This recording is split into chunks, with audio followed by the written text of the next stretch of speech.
Okey guys, salam kembali lagi dan terima kasih yang telah subscribe kepada channel saya iaitu Cucu Raja Bugis.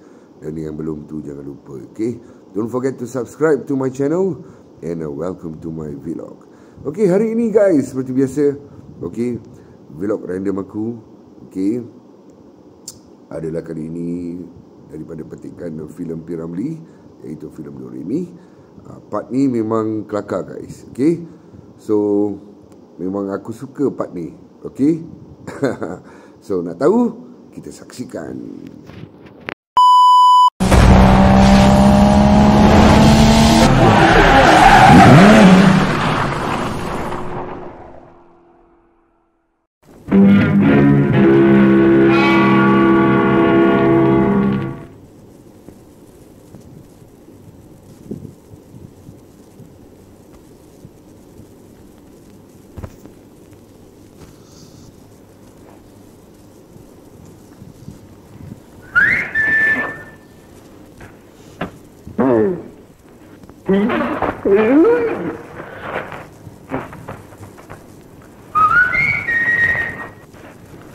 Tak malu nak kacau orang.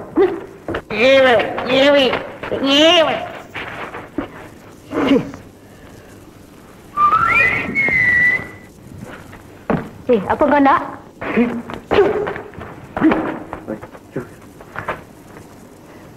Bapak you ada rumah? Tak adalah. Dia dah pergi jalan. Nyampah you. Aduh, ya,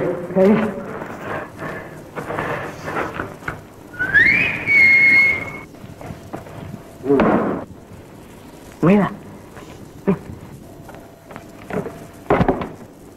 Apa? Hari ni nak dua tau. Apa dua? Alah, saya tak tahu pula. RM2 nak pergi buat tambang cek kerja, Aling. Alah, Ling. Tak malu minta duit kat orang perempuan. Nah. Muka je lawa. Duit tak ada. Lawa? Hai, lawa. Hei, muka. Buruk dia kata lawa. Tanda dia dah cinta tu.